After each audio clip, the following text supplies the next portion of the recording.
If you told me 2 years ago that my own daughter would use my great-grandfather's watch to turn me into a shovel-handed criminal and steal my home out from under me, I would have laughed, then apologized for laughing. But the day I carried that watch into a pawn shop, the appraiser didn't look at the gold first. He looked at me. Then he said, "Mr. Weakland, there's a note inside." I watched his hands work with a jeweler's care, prying open the case like he was cracking a safe. The backplate came free with a soft pop. He tipped it, and something brown and brittle slid into his palm. A strip of paper folded tight, edges darkened with age. He didn't read it right away.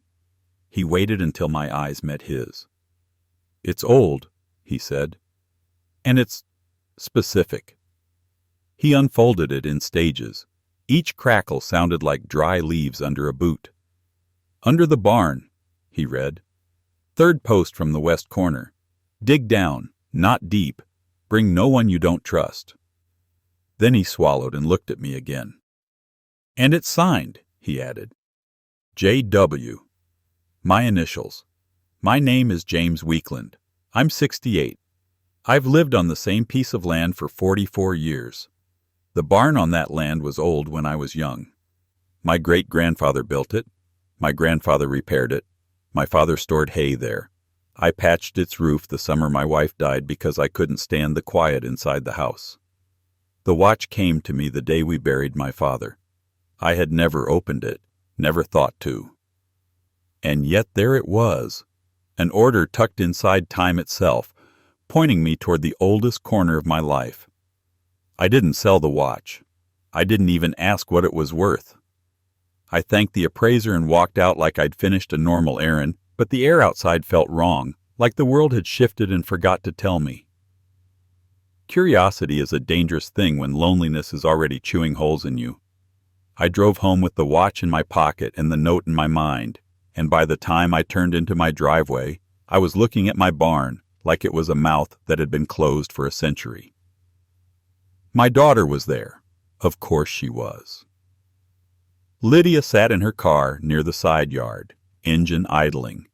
She parked the way she always did when she wanted control, nose pointed out, ready to leave the second she didn't like what she heard. She got out when she saw me, smoothing her coat, smiling like she was stepping onto a stage. "Dad," she called, "I was in the area." We lived 20 minutes apart. No one was ever in the area unless they wanted something. Her eyes flicked to my pocket, to the shape of the watch. Too fast, too sharp. Then back to my face. "I brought you soup," she said, lifting a paper bag like it proved love. Inside, she moved through my kitchen as if it belonged to her. She glanced at my mail, at the framed photo of my wife.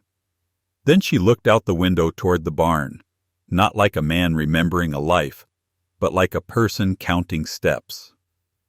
"So," she said lightly, "how's the barn holding up?" "I fixed the roof," I said. "I know," she said, too quick. "I mean, I remember you said you were going to." I hadn't told her, not directly. She leaned forward. "You ever think about cleaning it out? Making it useful? Renting it? You could sell some of the land around it." "I'm not selling." She lifted her hands, smile still on. "I didn't say you were. I just said, think about it." Then, like she couldn't help herself, the soft words fell away. "You're old, Dad," she said. "I worry about you being alone out here. One fall, one accident, and no one finds you for days." She left 20 minutes later. The soup stayed on my counter. She either forgot it or never cared about it. At the door she hugged me too tight and I smelled her perfume, sharp and expensive, like she wanted to leave a mark. After her taillights disappeared, I went to my bedroom, shut the door, and took the watch out. I opened it carefully, staring at the rim where the note had been. The paper had been aged, but the creases were too crisp, the fold too neat. And along the inner edge, faint, almost invisible, was a smear of glue. Someone had put the note in there recently. I sat down hard. This wasn't family history, it was bait. That night I didn't sleep. I sat in the dark living room staring at the barn through the window. Moonlight made it look like a shadow with bones. At 3 a.m, I went out there, found the west corner, counted posts by touch, 1, 2, 3, and stood over the dirt. I had a shovel. I could have dug. Instead, I stepped back. Because if someone wanted me to dig, they also wanted to know what I found. And if they wanted me to find something, it wasn't going to be something that made me rich. It was going to be something that made me look guilty. In the morning, I called Everett Pike, a retired sheriff's deputy who lived 2 roads over. Bad knees, worse hearing, eyes that still missed nothing. He answered on the 3rd ring. "Jim," he said, "you sound like you're calling about something you don't want to say out loud." "I need you to come over," I said. "Bring that old camera kit you brag about." He arrived before noon with a metal case like a medic. We sat at my kitchen table with the watch between us, and I told him everything: the pawn shop, the note, Lydia's visit, the glue residue. Everett listened without interrupting, then nodded. "That note," he said, "is a hook. That's what it feels like." "It's more than a feeling," he said. "If someone planted it, they're trying to control what you do next. And if they're trying to control you, they're already planning how to use the outcome." "What would they use?" I asked, though I already knew. He looked toward the barn. "Something illegal, something that gets you arrested, something that ties up your property, something that makes you look like a monster." I swallowed. "You think it's Lydia." Everett didn't do the polite thing. He only said, "Tell me about your daughter." So I did. Smart, charming when she wanted to be, angry since her mother died, always hinting about selling, about moving me into town, about power of attorney. Everett's jaw tightened. "We don't dig," he said. "No. We watch. We document. We set a trap that tells us who's pushing you." That afternoon we installed cameras. Barn corner, yard, kitchen, back door. A recorder hidden in a locked cabinet. A backup to Everett's device. "Redundancy," he said. "People like this destroy evidence." People like this. He meant my daughter. 2 days passed. Lydia didn't come. On the 3rd day she called, voice sweet as syrup. "You ever looked under the barn?" she asked lightly. "Old farmers hid money. Everyone knows that." My throat tightened. "Why are you asking?" She laughed, a small, false sound. "I'm not asking. I'm just talking. You get so defensive." Then her voice dropped into something intimate, almost pleading. "Dad, you can't stay out there forever. You need help. You need family." "You have me," she said, and it sounded like a claim. "I'm coming over tomorrow." She hung up. Everett came that night. We watched the footage. Wind in trees, rabbits, a stray cat. Nothing human. "She's pushing," Everett said. "She wants you to act." He told me to bring the watch out when she came. Let her see it. People who set hooks want to know if the fish bit. That night I sat with the watch in my hand, trying to remember Lydia as a little girl on the porch steps, legs swinging, waiting for me to come back from the barn. It felt like remembering someone else's child. The next day Lydia arrived with a smile and a folder. She walked in without waiting for an invitation, kissed my cheek, and opened the folder like she was unveiling a gift. "It's just a simple power of attorney," she said, "for emergencies." Cold went through me. "I'm not signing that." "Dad, don't be stubborn." "I'm careful." Her eyes tightened. "Why are you suddenly so suspicious of me?" "Maybe I'm tired of being treated like I can't take care of myself." She tried another angle. "People take advantage of old men." I almost laughed. Instead I said casually, "I took great-grandfather's watch to an appraiser." Her head snapped up. "Why?" I thought about selling it. No, she said too quickly. That watch is family. Then I said, he found a note inside. I watched her face as I said it. For a fraction of a second something slipped. Relief. Sharp and hungry. No, she breathed. Really? It mentioned the barn, I added. Third post from the west corner. Her fingers tapped the folder like she needed something to hold. You should check, she said. Right away. It could be valuable, and you should handle it properly. How would I handle it properly? With me, she said. We could do it together. There it was, the hook yanking. I shrugged. Maybe I'll dig this afternoon. Her breath caught. She tried to hide it and failed. That's good, she said. I'll stay, for safety. Everett was parked down the road, out of sight, watching. Ready. We walked to the barn together. Lydia's hands clenched and unclenched. Her eyes darted toward the tree line and back like she was checking whether someone else was watching. That told me there was a second player. At the west corner, I counted posts out loud. Third post. I picked up the shovel Everett and I had left there and planted it in the dirt. Then I hesitated.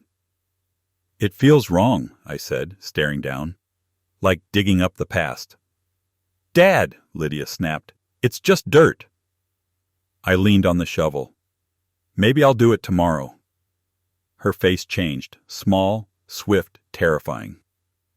The sweet daughter vanished. You're doing it today, she said, quiet.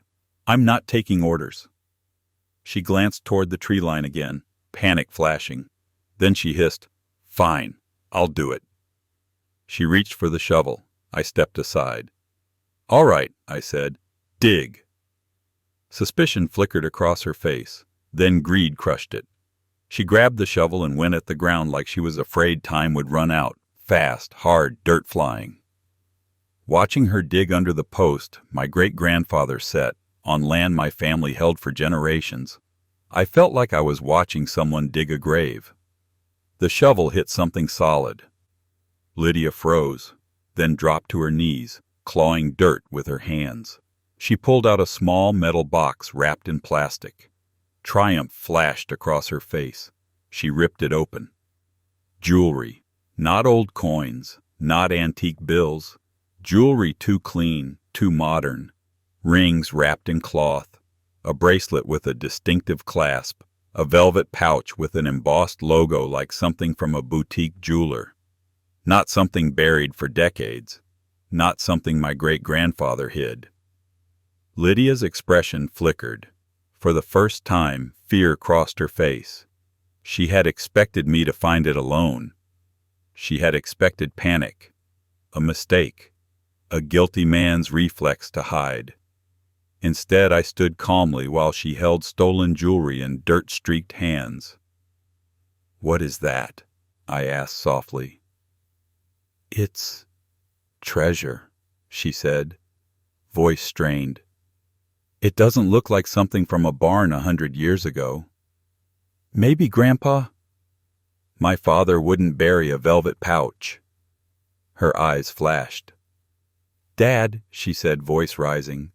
Stop. We need to take this inside. We need to think. I stepped back. No. What? We're calling the sheriff. Her face went white.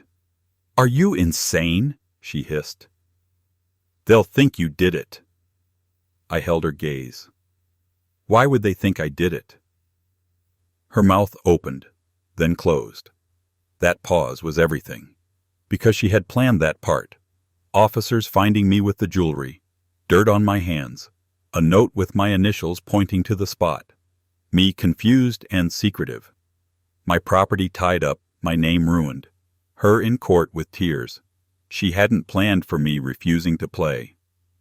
Give me the box, she said, low and deadly. No. Her hand shot out, grabbing my wrist, nails biting. Then she screamed, not in anger, in performance. Help! She shrieked. Dad, stop! She flailed backward like I'd hit her, dropped hard into the dirt on purpose, and curled around the box like it was a baby. "Please!" she screamed again. "He's trying to take it!" I stood frozen for a heartbeat, stunned by how fast she could turn cruelty into theater. Then I heard Everett's truck engine. Lydia heard it too. Panic flashed. She scrambled up, clutching the box, and bolted out of the barn. Everett rolled in slow and deliberate, blocking her path just enough to stop her. He stepped out, calm as stone. Lydia froze. "What are you doing here?" she snapped, trying to pivot into charm. Everett's eyes went to the box, then to me. "Got it on camera," he said. "Camera?" Lydia's voice tightened. "What camera?" "Trail cams," Everett said. "And some indoor units." Her smile flickered. "Fine," she said quickly. "I dug it up because Dad was too scared. It's family treasure." "Open it," I said. She hesitated, then pried the lid open. The jewelry flashed in daylight. Everett leaned in and pointed to a ring. "That's engraved." Lydia turned it, trembling. Inside, "To Margaret. Love, Harold. 1968. Everyone in this county knew Margaret Dellinger, an old woman near the river. 3 weeks earlier, word spread someone had broken into her home and stolen jewelry. Everett straightened. "We call this in." Lydia stepped back, clutching the box like it could save her. "No, you don't understand." "I understand enough," Everett said. Lydia's eyes snapped to me. "Dad, please, I can explain." "Explain why it was buried under my barn," I said. "Why the note was in my watch. Why you wanted me to dig." For a moment the truth cracked through the lies. Then she attacked. "You're not well," she spat. "You're paranoid. You don't even remember what you said 5 minutes ago." There it was. Her real plan. Label me incompetent, strip me of my voice, steal my life with paperwork and pity. Everett stepped closer. "You're done." Hatred flashed across Lydia's face. Then she made another calculation and sprinted, past her car and into the woods behind the barn, box still in her hands. Everett barked, "Jim, stay put." But I ran after her anyway because if she vanished with the jewelry, she would twist the story until I was the criminal and she was the victim.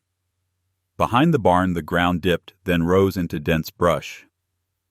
Lydia moved like someone who'd rehearsed the path. That scared me most, because it meant the note and the box weren't impulse. They were a scheme.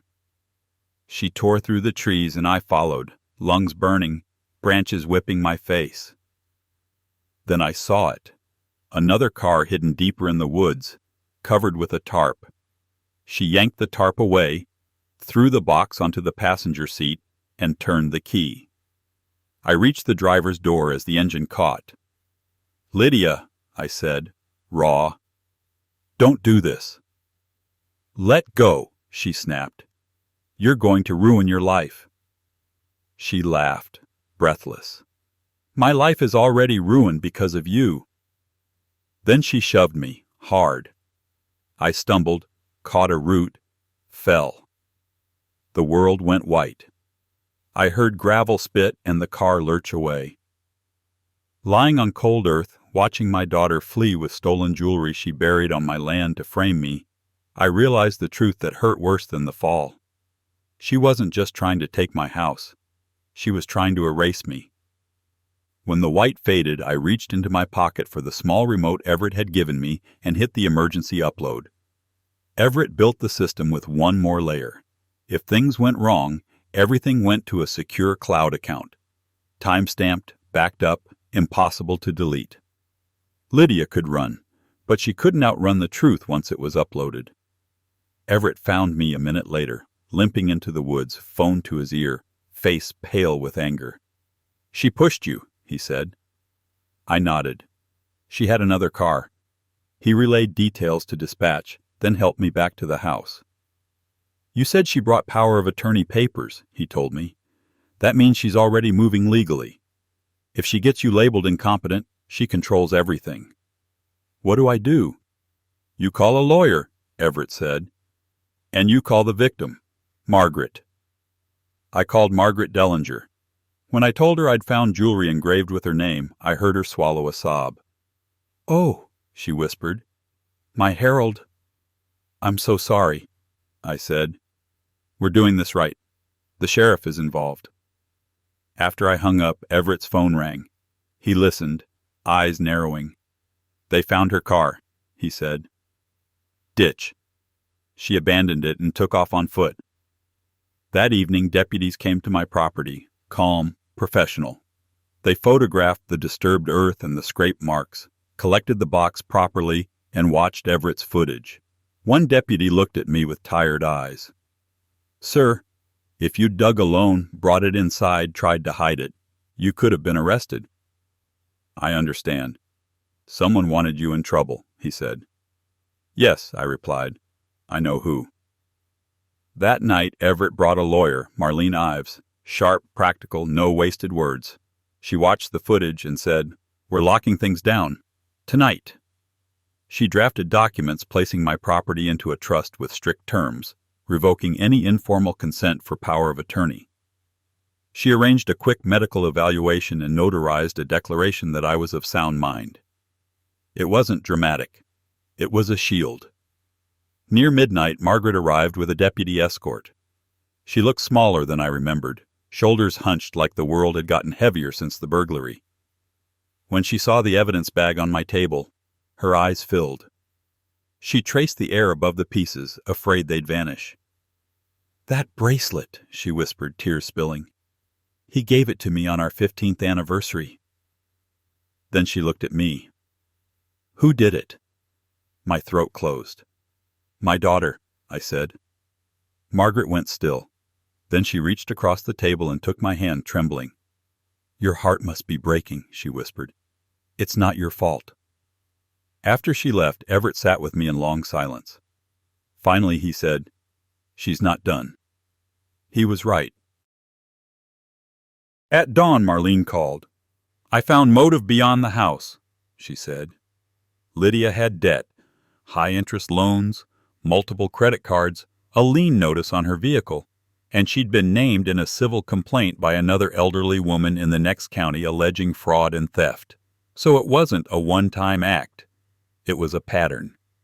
At noon, the sheriff's department called again. They'd found Lydia. Not in some distant city. At Margaret Dellinger's house. She'd returned to the scene like a predator trying to regain control. Deputies caught her approaching Margaret's back door, a crowbar in her trunk, gloves, a story ready about checking on her. They arrested her anyway.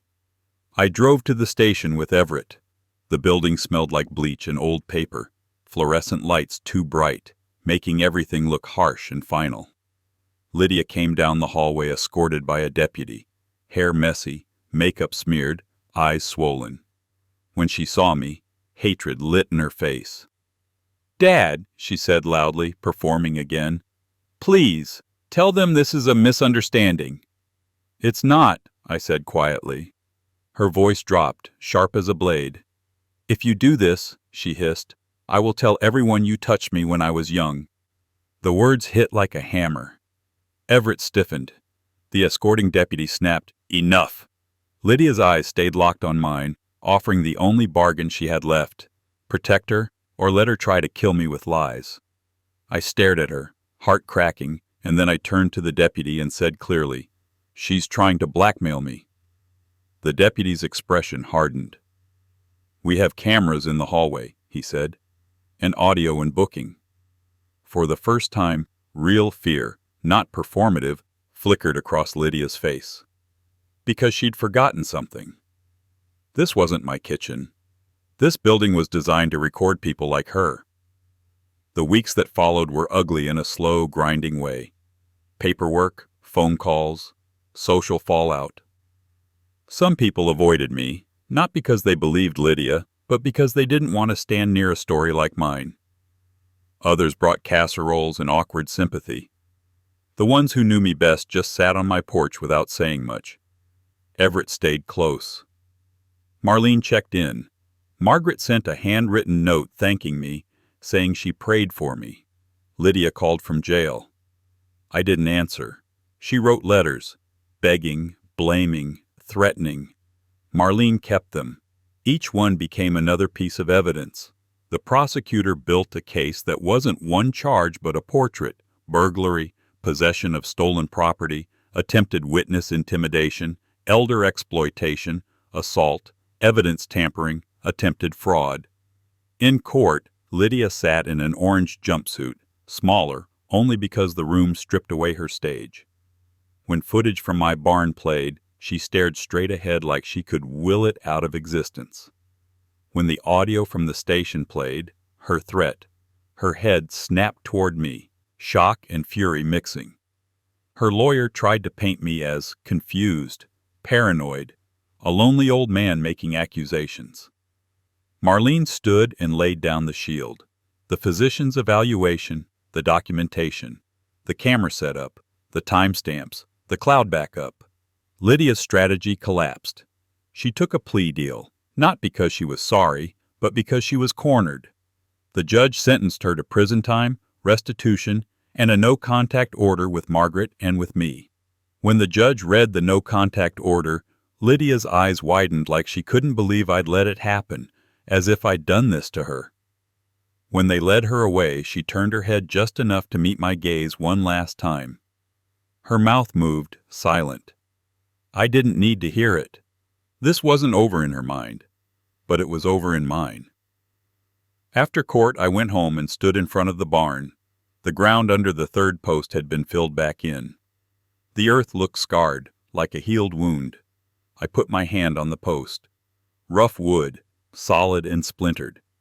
I thought about my great-grandfather building it with his hands. I thought about the watch, how something meant to carry time had been used to carry deceit.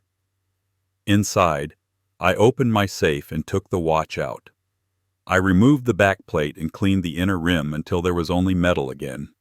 No lie. No bait. Just a watch that had survived generations. I set it on my dresser. Not as a treasure.